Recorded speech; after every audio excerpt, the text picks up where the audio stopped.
주일 오전 오후 설교를 이어서 오늘 마감을 하도록 하겠습니다. 주일 오전 오후 설교 제목이 뭐였죠? 무슨 궤도에 관한 얘기였는데요.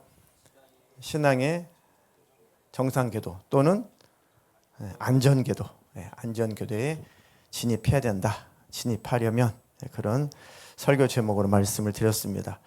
네, 본문은 마가복음 4장 14절로 20절, 마가복음 4장 14절부터 20절 한 번 더 대독하겠습니다. 뿌리는 자는 말씀을 뿌리는 것이라. 말씀이 길가에 뿌려졌다는 것은 이들을 가리킴이니 곧 말씀을 들었을 때에 사탄이 즉시 와서 그들에게 뿌려진 말씀을 빼앗는 것이요.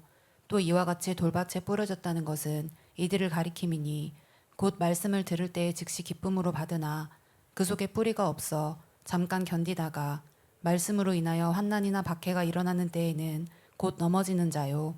또 어떤 이는 가시떨기에 뿌려진 자니 이들은 말씀을 듣기는 하되 세상의 염려와 재물의 유혹과 기타 욕심이 들어와 말씀을 막아 결실하지 못하게 되는 자요.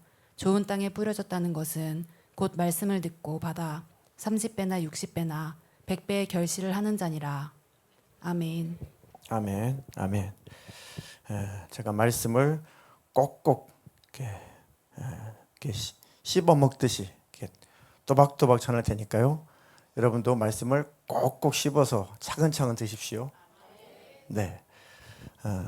그때 설교회 주일 오전 오후에 정상궤도, 안전궤도, 인공위성이나 우주선을 발사했을 때 그 인공위성이 정상궤도, 그다음 안전궤도, 그 궤도의 그 위치에 있어야 된다.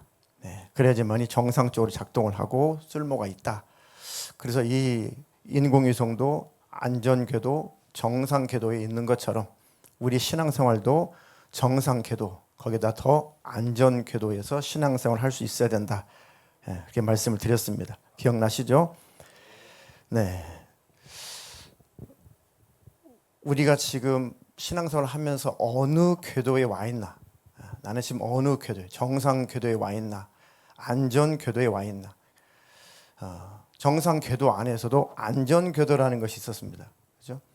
정상궤도인데 정상궤도에 있을지라도 수많은 우주 쓰레기들이 달려와서 이렇게 부딪힐 수가 있으니 아무리 정상궤도라고 하는 것은 원래 어느 궤도, 어느 위치에 위성을 쏘아 올리려고 했던 그 궤도인 것뿐이지 안전하지는 않은 거죠. 정상적으로 작동하는 범위지 안전하지 않은 것은 수많은 우주 쓰레기가 날라와서 한번 때리면은 이게 부서지기 때문에 안전지대는 아닌데 조금만 더 궤도를 조금만 더 수정을 해가지고 안전 궤도를 찾아내면은 우주 쓰레기를 거의 피해서 큰 우주 쓰레기는 다 피해서 그 궤도 안에서 이 작업을 수행할 수 있는 바로 그 궤도가 안전 궤도라고 했습니다. 우리는 최소한도 신앙생활의 정상 궤도 범위 안에 있어야 되고 더더군다나 말세에는 안전 궤도 안에 있어야 된다. 어떤 환난, 어떤 핍박, 어떤 상황, 어떤 여건 속에서도 어떤 우리를 대적하는 세력들이 역사할지라도 믿음을 굳건하게 지킬 수 있는, 주님 오시면 주님 만날 수 있는 안전한 믿음, 온전한 믿음, 그 궤도 안에 있어야 된다. 거기까지 자라가야 된다. 그래서 하나님께서 그들은 입맞은 자, 다시 말하면 굳이 환난을 허락하실 필요 없는, 연단이 끝난 그런 부류가 바로 안전궤도 안에서 신앙생활하는 부류다라고 말씀을 드렸습니다. 지금 나는 안전궤도에 와 있나, 아니면 정상궤도쯤에 와 있나, 아니면 아직도 궤도를 찾지 못하고 있나. 혹시 그런 분은 없기를 바라지만 궤도를 완전히 이탈을 해서 저 우주를 저 흑암을 향해서 떠도는 주인 없는 그런 인공위성이 되어가는가. 우주의 온도가 마이너스 몇 도라고요? 마이너스 273.15도. 이게 절대 온도죠. 그곳에는 어떤 열 에너지도 제로예요, 제로. 어떤 에너지도 없습니다. 그러니까 그 우주에 딱 던져지면 어떤 에너지가 가하지 않아도 그 등속 운동으로 그 속도로 계속 우주를 헤맵니다. 그런데 전혀 돌아올 만한 에너지는 없는 거죠. 전혀 돌아올 만한 에너지가 없어요. 지구에서 끌어당기는 중력의 영향이 전혀 미치지 않는 곳이죠. 하나님이 아무리 끌어당겨도 끌어당겨지지 않는 바로 그런 범위 있으면은 끝이 난다는 거죠. 우리 교인들은 그런 분이 없을 것이고 앞으로도 없을 것입니다. 네, 지금 나는 어느 궤도에서 신앙생활을 하고 있는가? 네, 어느 땐가는 우리가 세상 떠나는 것은 분명하죠. 언젠가는 또 예수님이 재림하신 건 분명하죠. 네, 우리는 두 날의 인생의 끝을 향해서 달려갑니다. 하나는 육체의 죽음, 또 한 가지는 예수님의 재림. 이 두 가지 인생의 끝을 향해서 달려가고 있는데 어느 날 내 육신의 생명이 끝날 때 또는 예수님이 바로 재림하시는 그때 내 믿음이 유리하는 별처럼 우주를 떠도는 그런 별처럼 그런 믿음이라면 탈락인 것이고, 그래도 정상궤도 안에 예수님과 관계 속에서 안전궤도 범위 안에 있어야 주님 만날 겁니다. 아직 궤도를 찾지 못하고 있다면 큰 불행이죠. 과연 우리 장어머니는 안전궤도에 정상적인 그 궤도 안에 들어와서 지금 주님을 붙잡고 계시는가? 그게 참 오늘 기도하는데 마음이 좀 불안한 마음이 있습니다. 네, 우리는 그런 불안한 마음이 전혀 없어야 돼요. 네, 한 해 한 해가 또 우리가 세월이 흘러도 주님과의 관계에 있어서는 전혀 불안함이 없어야 됩니다. 주님 재림에 대해서는 전혀 불안함이 없어야 됩니다. 우리의 죽음에 대해서 전혀 불안함이 없어야 됩니다. 확실하게 주님과의 온전한 관계 안에서 그 궤도 안에서 우리는 신앙생활을 해야 된다는 거죠. 우리 대도기준 본문에 한 번 더 설명을 하겠습니다. 오늘 예수님께서 바닷가에서 말씀을 전하셨다는 거죠. 이 본문이 나온 이 배경이 바닷가에서 말씀을 전하니까 수많은 사람들이 그 말씀을 들으려고 예수님 앞에 쫙 모이죠. 수많은 사람들이. 그러니까 많은 사람들이 모이니까 예수님이 좀 거리를 두셔야 다 들을 수 있고 다 보실 수가 있으니까 배를 타시고 배를 좀 띄워서 예수님 배 위에 바다 위에서 말씀을 하시고, 이제 관중들은 많은 사람들은 그 바닷가에서 예수님을 쳐다보고 이제 말씀을 듣고 있었죠. 그 말씀을 전하시면서 예수님께서 딱 말씀하시는 겁니다. 말씀을 이렇게 듣는다고 해서 다 듣는 게 아니구나. 말씀을 듣는다고 해서 다 똑같은 게 아니구나 하면서 먼저 비유로 말씀하시죠. 어떤 사람이 씨를 뿌리러 나갔는데 씨를 쫙 뿌렸다. 어떤 씨는 길가에 떨어졌는데 새가 와서 즉시 와서 주워 먹어버렸다. 어떤 씨는 가시밭에 돌밭에 떨어졌다. 그래서 이제 좀 싹이 좀 나는가 싶더니 흙이 얇으니까 뿌리를 제대로 내지 못하고 햇빛이 나니까 타서 죽었다. 어떤 씨는 가시밭에 던져졌다. 그래서 흙도 많고 또 싹도 잘 틔우고 잘 자라는가 했더니 이 가시의 기운에 가로막혀가지고 결국은 열매를 맺지 못하고 결실하지 못하고 그것으로 끝나버렸다. 근데 마지막 한 씨는 좋은 밭에 떨어졌다. 좋은 땅에 좋은 밭에 떨어져서 결국은 잘 자라서 30배, 60배, 100배 결실을 맺었다. 그러니까 그 무리들이 군중들이 깨닫지 못하고 12 제자들을 대동해서 우리 선생님께 한번 이 비유에 대해서 한번 설명을 해주시도록 한번 선생님께 한번 찾아가 보자. 12 제자들을 중심으로 해서 많은 무리들이 예수님을 예수님한테 찾아갑니다. 예수님, 우리의 그 말씀을 좀 풀이를 해주십시오. 그러니까 예수님께서 보기는 보아도 보지 못하고 듣기는 들어도 듣지 못하는구나 하면서 한탄을 하시면서 이제 이 말씀을 풀어주시고 해석하시는 게 오늘 4장 14절로 20절입니다. 자, 씨를 뿌리는 자는 무엇을 뿌리는 거예요? 그 씨는 말씀을 뿌렸다. 이 말씀은 하나님의 전체 말씀, 확대하면 하나님의 모든 말씀, 성경 66권 전체 말씀, 또 압축하면 복음, 예수라는 뜻이죠. 네. 이렇게 복음을 뿌렸는데, 복음의 씨앗을 뿌렸는데 이 복음을 받아들이고 이 복음이 30배, 60배, 100배 이 땅에서도 열매를 맺고 복음의 열매를 맺고 결국은 그 영혼이 천국에 들어가는 완전한 열매를 맺어야 되는데 다 그렇지는 못하더라 이렇게 말씀하신 거죠. 자, 어떤 사람은 예수님을 믿기로 작정을 한 것 같은데 금방 뒤로 돌아서 버렸다. 그러면 그 복음은 사탄이 바로 빼앗아 간다. 또는 하나님 말씀을 선포를 했는데 그 말씀을 받아들이지 않으면, 그 말씀을 소유하지 않으면, 그 말씀을 수용하지 않으면 누가 빼앗아 간대요? 마귀가, 사탄이 바로 그 말씀을 빼앗아 간다는 거예요. 또 확대하면 지금도 하나님의 말씀을 성령으로 말미암아 주의 종이 선포하고 있죠. 말씀의 씨를 지금 뿌리고 있는 거죠. 이 말씀을 선포하고 있는 거죠. 이 말씀이 수용이 되고 이 말씀이 받아들여지면 신비에 새겨지는 거고, 그렇지 않으면 이 말씀이, 설교 말씀이 바로 사탄이 바로 도적질에 간다. 그런 뜻인 겁니다. 확대하면. 자, 길가에 뿌려졌다. 길가. 그것은 바로 사탄이 그 말씀을 즉시 빼앗아갔다. 돌밭에 뿌려졌다는 것은 이들을 가리키는데 곧 말씀을 들을 때 즉시 기쁨을 받는데 그 속에 뿌리가 없어 잠깐 견디다가 말씀으로 인하여 환난이나 박해가 일어나면 곧 넘어지는 자들. 말씀 때문에 환난, 박해가 일어난다. 예수를 믿는 것 때문에 환난이 있고 박해가 있다. 때는 예수를 믿고 있는데 환난이 찾아오고 박해가 찾아오니까 예수를 버렸다. 또는 말씀을 듣고 이 말씀이구나, 이 말씀대로 이루어야지, 이 말씀대로 살아야지 했는데 그 말씀을 살아내기에는 힘겨운 장애물이 있으니 금방 그 말씀을 버린 사람.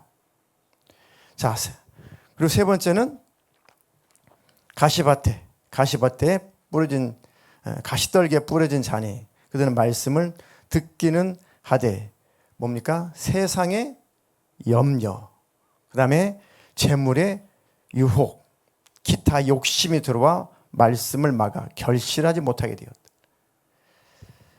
세상의 염려, 참 지독하게 막이는 놈이 제일 많이 성도들을 괴롭히는 것, 제일 많이 괴롭히고 주님과의 관계를 제일 많이 가로막고 제일 낙심하게 만들고 제일 열심 없게 만들고 제일 포기하게 만드는 게 세상 근심, 걱정, 염려, 불안증, 긴장하고 초조하고, 이게 영적으로 보면은 악한 영들이, 더러운 귀신들이 제일 좋아하는 환경입니다. 악한 영들을 이렇게 축사하고 쫓아내면은 악한 영의 지배를 받은 사람들의 마음밭은 다 공통점이 있어요. 불안, 초조, 긴장, 그리고 더 이상 무언가 할 수 없을 것 같은 자포자기, 그리고 나중에는 마음속에 우울, 이게 찾아옵니다. 우울이 찾아와요. 불안하다가 너무 불안해서 안 되는구나라고 딱 손을 딱 모든 걸 포기하는 게 이게 완전 우울이거든요. 근데 우울감은 누구나 있는데 이게 우울증으로 가면 절대 안 돼요. 우울증으로 가면 원수가 지배를 하기 시작하는 겁니다. 누구나 우울감은 다 있습니다. 근데 이 우울감은 말씀으로, 기도로, 성령으로 다 해결될 수 있어요. 그것에 절대 지배당하면 안 됩니다. 그럴수록 말씀을 가까이 하고 찬양을 가까이 하고 주님을 더 가까이 해야 됩니다. 그런 것들의 공격을 많이 받을수록, 나는 다른 사람들보다 우울감이 많이 찾아온다 하는 사람일수록 그 환경을 누가 좋아한다고요? 귀신들이 정말 좋아한다고요.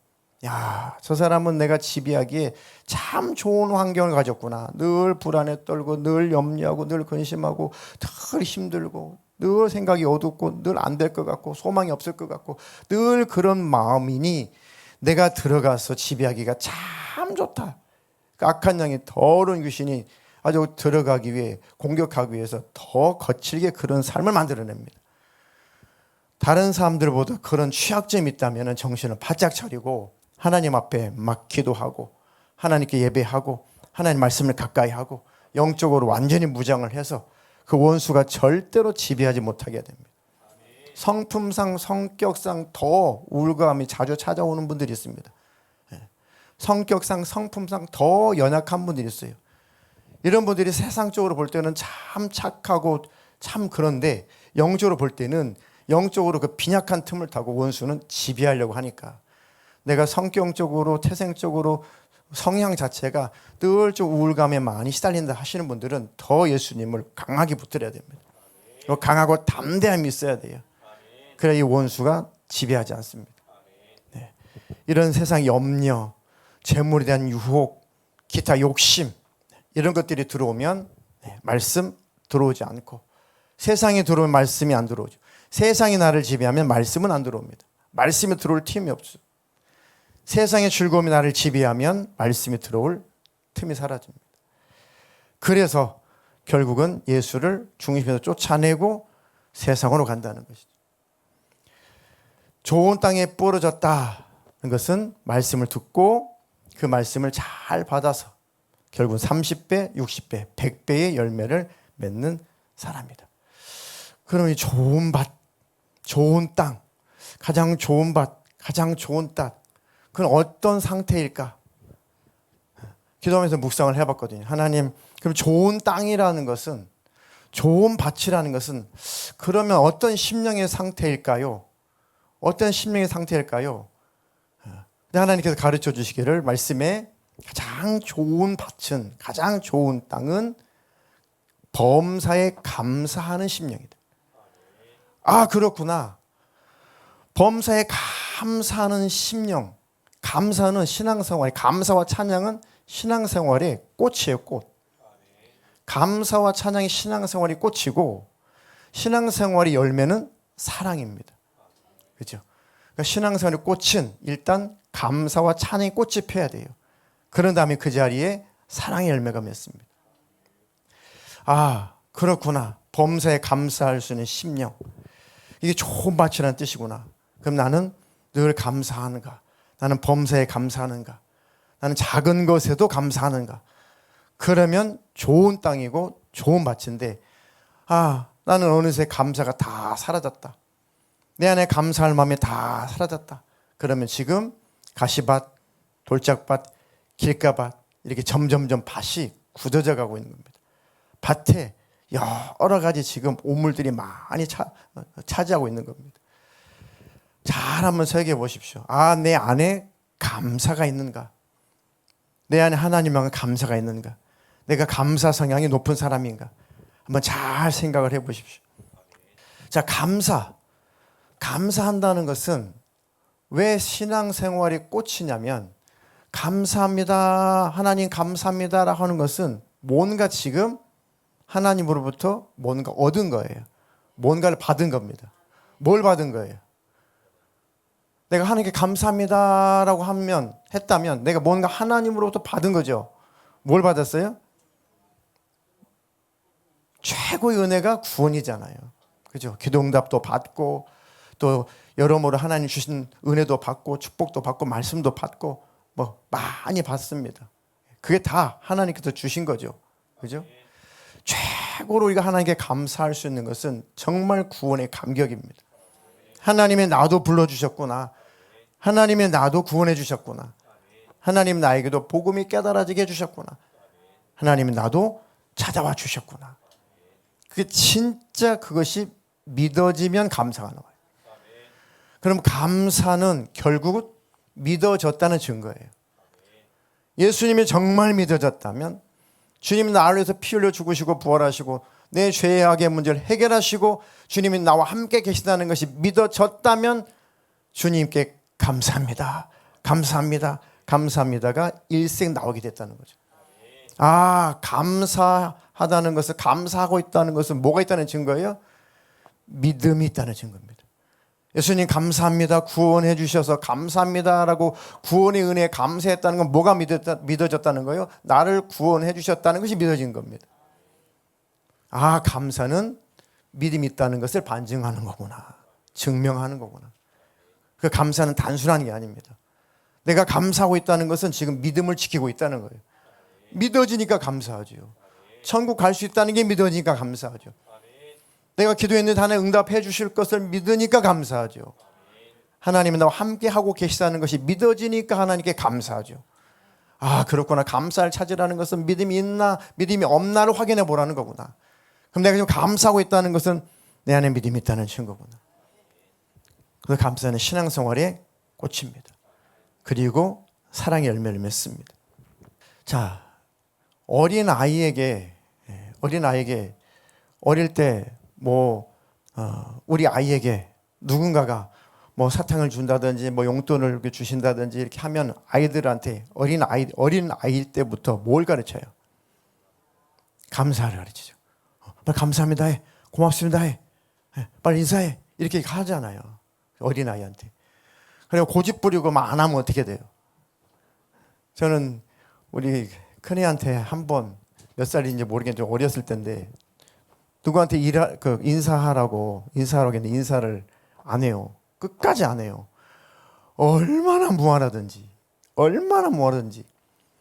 그 좁은 공간에 엘리베이터 안에서 만났는데 얼마나 무한하든지 애들 데리고 가면 되는데 데려갈 수 없고 그래가지고 그 엘리베이터 그 사람이 내릴 때까지 애가 인사를 결국 안 했어요. 가지고 걔를 붙들고 제 방으로 데려가자마자 엄청 두드려 팼습니다. 근데 이게 교육을 했어야 되는데 내가 너무 부끄러워서 분풀이를 해버린 거죠 거기다. 근데 애가 너무 어린 나이여가지고 그게 상처가 됐나 봐요. 네. 군대 가기 전에 풀었습니다. 그때 왜 그러셨냐고. 저는 잊어버렸는데 군대 가기 전에 이건 풀고 가야겠대. 가도 이건 풀고 가야겠대. 뭐냐? 그때 왜 그러셨냐고. 이게 상처라는 게 나이가 들어서 해결되는 게 아니구나. 마음의 화는 뭘로 풀어요? 말로 풀어야 되는구나. 그래가지고 그때 이런 상황이었는데 네가 이때 이랬어. 내가 너 얼마나 자존심 상한 줄 아냐? 얼마나 부끄러운 줄 아냐? 그것도 자식을 이렇게 교육시켰다고 이렇게 평가받을 때 얼마나 이게 화가 난 줄 아냐? 그래가지고 물론 내가 분풀이 하긴 했지만 네가 맞을 짓은 하긴 했어. 아빠 그래서 그랬군요. 이제야 이해가 안 돼. 아빠 입장을 생각해 보니까 아빠는 그럴 수 있구나 라고 이제 인정을 해서 마음이 풀어졌는데 자기도 대변하기를 자기도 너무 부끄러워 가지고 뭐 어떻게 할 줄을 몰라 가지고 자기도 그냥 그런 거지 고집 부린 게 아니었다는 거지. 그래서 말로 화를 풀고 불을 끄고 그랬구나. 나는 네가 그냥 막 고집 부린 줄 알고 너무 화가 났었다. 네가 어려가지고 부끄러워가지고 어떻게 해야 될지 몰라서 그런 거구나. 네. 자, 어릴 땐 인사도 가르치고 고맙습니다 해, 감사합니다 해 이렇게 가르치죠. 그러면 이제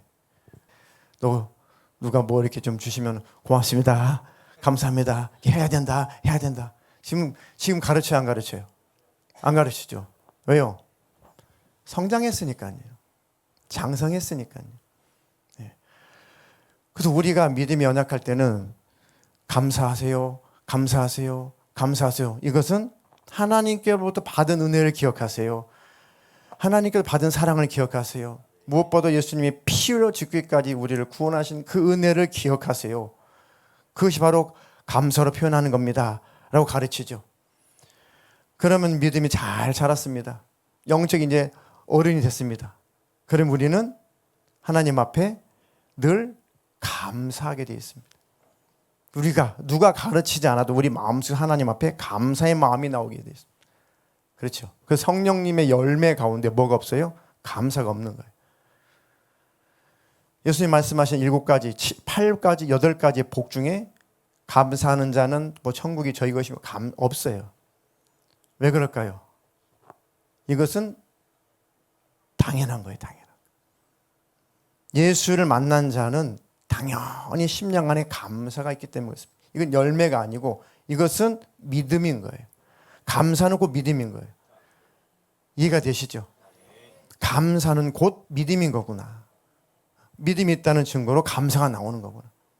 그래서 감사를 찾는 것은 너 믿음 안에 있나 확인해 봐라. 너에게 베풀어준 구원의 은혜를 기억하고 있나 확인해 봐라. 그런 뜻인 겁니다. 이해가 되시죠? 최소한 감사할 수 있을 만큼의 신앙의 궤도, 믿음의 궤도 안에서는 우리가 자라가야구나. 이게 바로 정상궤도입니다. 신앙생활의 정상궤도가 뭐 하는 삶이라고요? 네, 감사하는 삶. 감사하는 삶이 신앙생활의 정상궤도구나. 늘 사랑하며 사는 삶은 안전궤도구나. 신앙생활의 안전궤도구나. 네. 오늘부터 한번 실행을 한번 해보십시오. 오늘부터 저는 일기방에 일기를 그렇게 쓰다가 이렇다 할 만한 제목이 없으면은 오늘 뭘 감사해야지 감사적 3가지를 기록합니다. 감사 제목 3가지를 딱 기록해요. 오늘 뭐 이렇다 할 만한 뭐 기록할 내용이 이렇다 할 만한 없는 것 같은데 그러면은 오늘 내가 하나님 앞에 무엇을 감사해야지라고 감사 제목을 3가지 이렇게 해봅니다. 그러니까 어느 날은 감사 제목 3가지를 찾기가 때로는 어려울 때가 있어요. 아이고 내가 오늘 그 감사 제목 3가지를 써보려고 하니 내가 오늘 주님을 오늘 많이 놓치고 살았구나.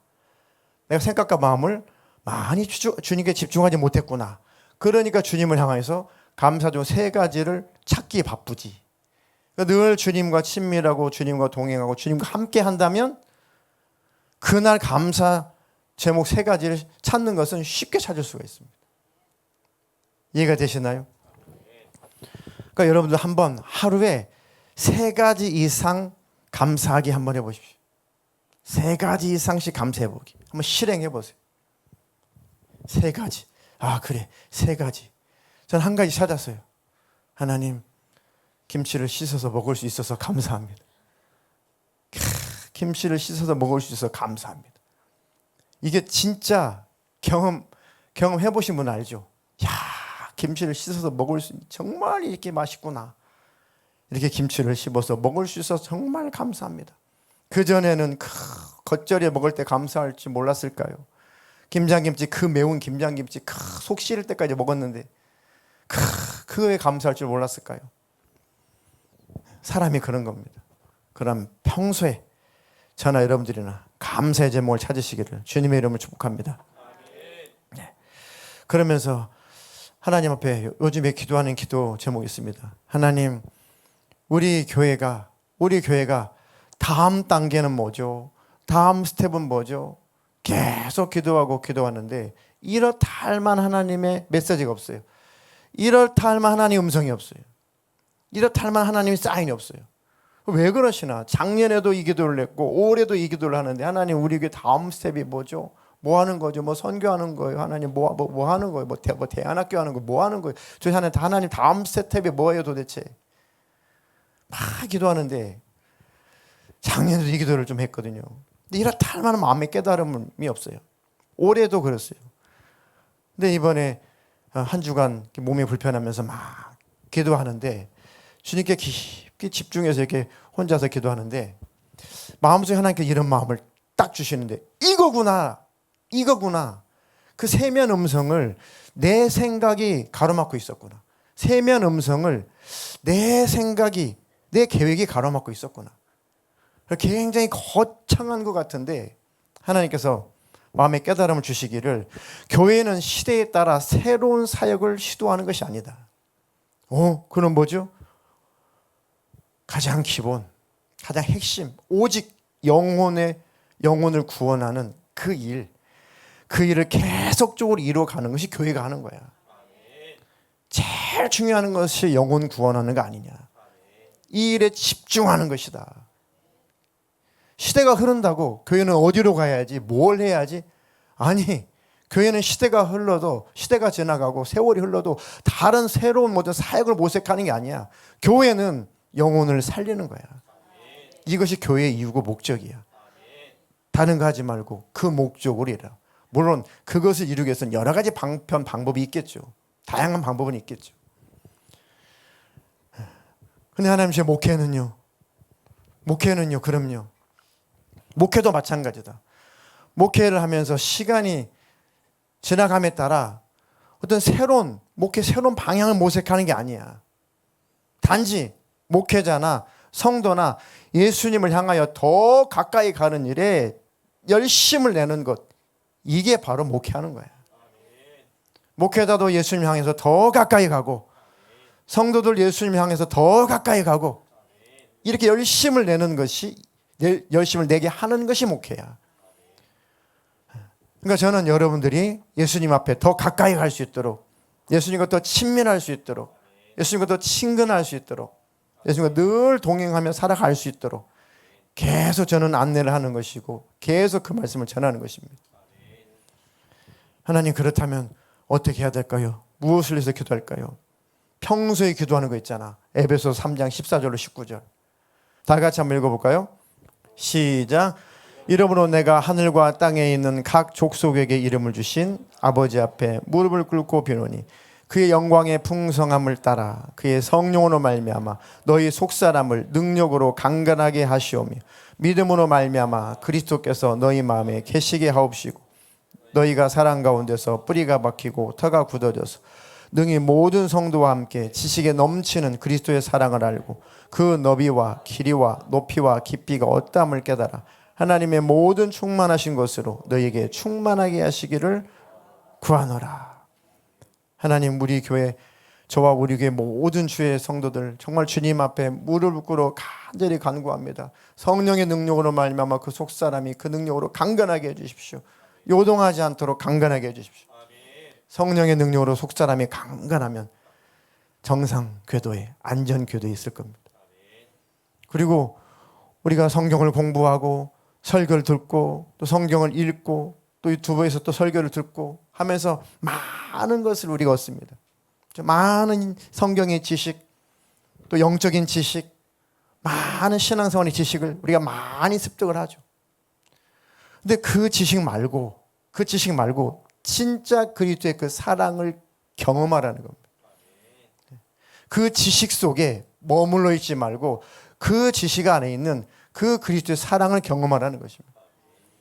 그러니까 우리가 지식으로 그리스도의 사랑을 알고 있는 것, 그것은 그냥 박제예요. 아무것도 아닌 겁니다. 진짜 그 사랑의 그 사랑의 깊이와 그 높이와 그 너비와 그 길이를 경험으로 알라는 것입니다. 성령으로 알라는 것이죠. 예수님의 그 은혜와 예수님의 그 사랑이 이런 거군요.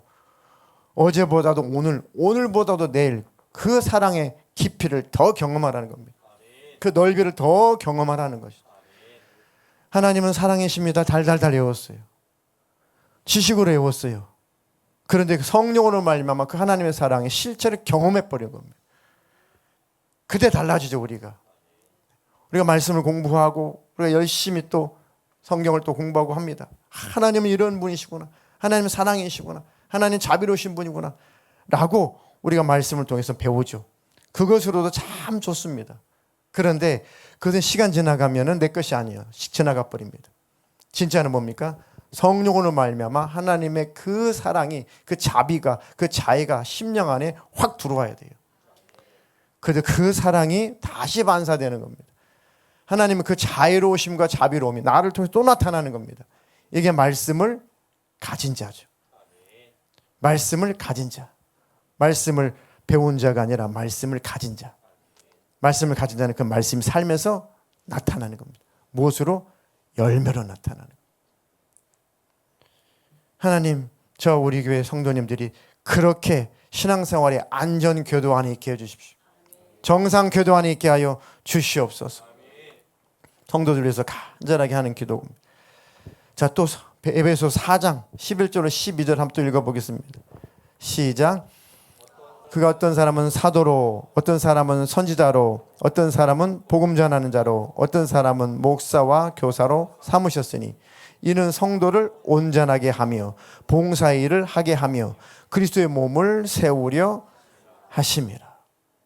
목회자를 왜 세웠대요? 성도를 온전하게 하여, 믿음이 온전하게 하여, 신앙생활이 온전하게 하여, 신앙생활의 안전궤도, 정상궤도 안에 들어오게 해서 봉사의 일을 하게 하며 그리스도의 몸을 세우려 하십니다. 그렇지 않으면 교회도 필요 없고, 그렇지 않으면 목회자도 필요 없는 거죠. 그냥 성경 읽고 각각 기도하면 되는 거죠. 그런데 그렇게 안 되기 때문에 하나님께서 교회를 세우시고 목회자를 세우시고 성도들을 가르치게 하시고 말씀을 전하게 하셔서 그 성도들의 믿음이 온전하게 자라가게 하시는 겁니다. 그럼 우리는 어디까지 자라가야 돼요? 봉사를 할 수 있을 만큼, 그리스도의 몸, 주님의 몸, 교회를 세우는 일에 동참할 수 있을 만큼 그 믿음으로 살아가는 것이 신앙생활의 안전지대란 말입니다. 정상궤도란 말입니다. 그렇지 않으면 아직 나는 정상궤도에 진입 못했구나, 안전궤도에 진입 못했구나, 이렇게 생각하시면 틀림없습니다. 틀림없습니다. 억지로가 아니라 자원함으로, 기쁨으로. 감사는 뭐가 있다는 증거다? 믿음이 있다는 증거다. 믿음을 가졌다면, 주님 앞에 그 은혜를 경험했다면, 그 온전한 믿음을 가졌다면 이제 나는 자원함으로 기쁨으로 봉사하는 일을 하게 하고 주님의 몸된 교회를 세우는 일에 그 일에 동참하고. 억지로요? 억지로 아니요. 즐거움으로, 기쁨으로 그 일에 동참할 수 있는 것에 대해서 감사함으로. 제가 베드로의 고백, 그 찬양 너무너무 가사의 은혜를 받았다고 했죠. 그 대목이 너무너무 마음에 들었어요. 내가 최고로 후회하지 않는 것, 가사 그런가요? 절대 후회하지 않는 것, 내가 가장 후회하지 않는 것. 내가 가장 후회하지 않는 것은 뭡니까? 여러분들이 가장 후회하지 않는 것, 지금까지 예수를 따르는 것을 후회하지 않습니까? 후회하지 않아요? 네, 맞습니다. 예수님을 따르는 것은 절대 후회하지 않는다. 후회할 수도 없다. 내가 제일 후회하지 않는 것, 가장 후회하지 않는 것은 예수를 쫓는 것이다. 예수를 따르는 것이다. 왜요? 그 예수님을 만났기 때문에 그렇습니다. 그래서 그 예수님을 만나고 구원 은혜를 경험하게 되면 우리 안에서 감사가 나오고 우리 안에 섬김이 나온다는 것이, 사랑이 나온다는 것입니다. 그것이 바로 자라간다는 겁니다. 그러면 나는 봉사하며 주의 몸된 교회를 세우는 일에 동참하며 또 사랑하며 섬기며 이런 신앙생활을 하는 사람이라야 나는 신앙생활의 정상궤도, 안전궤도 안에 있는 거구나. 아직 그런 신앙생활을 하지 못하고 있다면 나는 언제든지 변질될 수 있는, 언제든지 뒤돌아설 수 있는, 언제든지 주님을 향해 등을 돌릴 수 있는 불안정한 그 궤도 속에 있는 거구나. 답이 정확하게 나오죠. 말씀의 빛을 볼 때, 말씀이라는 거울을 볼 때. 그렇지 않습니까? 그래서 말씀이 중요한 거예요. 그 성경이 아주 중요한 겁니다. 성경은 자 중에 자예요. 그러니까 기준 중에 기준이라는 겁니다. 나를 볼 수 있는 최고의 기준이 성경이다. 네. 자, 또 마지막입니다. 에베소서 4장 13절로 16절도 한번 또 읽어보겠습니다. 시작. 우리가 다 하나님의 아들을 믿는 것과 아는 일에 하나가 되어 온전한 사람을 이루어 그리스도의 장성한 분량이 충만한 데까지 이르리. 이는 우리가 이제부터 어린아이가 되지 아니하여 사람의 속임수와 간사한 유혹에 빠져 온갖 교훈의 풍조에 밀려 요동하지 않게 하려 함이라. 오직 사랑 안에서 참된 것을 하여 범사에 그에까지 자랄자. 그는 머리니 곧 그리스도라. 그에게서 온몸이 각 마디를 통하여 도움을 받음으로 연결되고 결합되어 각 지체의 분량대로 역사하여 그 몸을 자라게 하며 사랑 안에서 스스로 세우느니라. 오늘 말씀의 결론입니다. 온전한 사람을 이루어 그리스도의 장성한 분량이 충만한 데까지 이르리니. 이것이 바로 성도의 방향성입니다. 저와 여러분들의 방향성입니다. 성도는, 목회자는 그 방향으로 가는 거예요. 교회는 그 방향으로 가는 겁니다. 나는 온전한 사람이 되어야겠구나. 온전한 사람이 나는 이루어져야겠구나. 어디까지? 그리스도, 예수 그리스도에게까지 그 푯들 향해서 나는 끊임없이 달려가는 거구나. 그 방향으로 가면 천국입니다. 그 방향으로 가다 보면 반드시 회개가 터집니다. 반드시 신앙의 양심이 생겨납니다. 아무리 예수님을 닮아가고 예수님을 또 닮아가고 예수님을 아무리 쫓아가려고 해도 완전히 예수님을 닮아낼 수 있어요? 없어요? 목표죠. 완전히 예수님이 될 수는 없지만 그 예수님을 몸부림을 치고 그 예수님을 쫓아가고 닮아가게 되면 늘 나의 부족한 것을 깨닫죠. 그리고 회개가 일어나죠. 회개가 일어나면 뭘 붙잡는다고요? 예수의 피, 십자가를 붙잡는다고요. 그들은 절대 멸망하지 않습니다. 주님 오시면 절대 타락하지 않습니다. 죽으면 절대 지옥 가지 않습니다. 왜요? 피를 보면 넘어가시는 겁니다. 피를 보면 심판은 넘어갑니다. 우리 심령 안에 예수의 피가 늘 흐르기 위해서 그런 겁니다. 온전한 사람을 이루어 그리스도의 장성한 분량이 충만한 데까지 이르자. 예수님한테 그 예수님의 그 분량이 이르기까지 하나님 전진하게 해주십시오. 달려가게 해주십시오. 예수님을 향하여서 더 닮아가게 해주십시오. 그 방향으로 가자는 겁니다. 이게 교회가 갈 방향이고 성도가 가야 될 방향인 겁니다. 오직 너 하나님의 사람아, 그게 바로 수련의 주제입니다. 왜요? 이제 5년 전에 한번 나라 홍수 나가지고 난리가 났었죠. 그죠? 그때도 뭐 몇십 년 만에 찾아온 거라고 했죠. 그 주기가 얼마나 빨라졌어요? 5년밖에 안 됐어요. 5년밖에. 저 아주 학창 시절 때 우리 마을 앞에까지 냇가가 범람해가지고 막 이 논이니 뭐니니 다 물에 잠겼거든요. 그게 5년 전에 한번 그런 일이 있었습니다. 며칠 전에 우리 어머니 저 면사무소로 피신 가셨어요. 마을이 물에 잠길 것 같아가지고. 주기가 5년밖에 안 되지.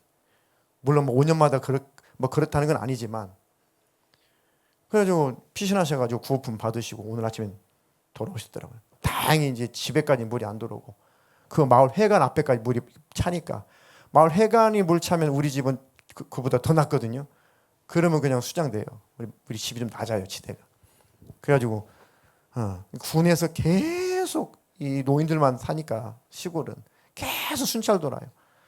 너무 지난주에 너무 뜨거우니까 폭염에 막 쫓아다니면서 오토바이 타고 다니면서 밭으로 노노 타고 다니면서 면사무 직원들이 막 집에 들어가시라고 큰일 난다고 막. 근데 이제 비가 너무 많이 오니까 이제는 대피소로 가시라고 해서 실어 가셔가지고, 예, 오늘 아침에 구호품 하나 딸랑딸랑 들고 오셨는데 그래서 제가 깜짝 놀랐습니다. 네. 뭐 지구촌 어느 곳에는 빙하가 녹아서 날리고 어느 곳은 막 너무 뜨거워서 죽어가고, 지금은 뉴욕이니 어디니 뭐 어디입니까 지금 막 아주 물폭탄 쏟아져 가지고 막 역대 그런 이런 이 신기록을 계속 갈아치우고 있잖아요. 그죠? 이런 상황들을 바라볼 때 주님이 사인이니까 내가 정신 바짝 차리고 주님과 더 가까워져야겠다. 아멘이십니까?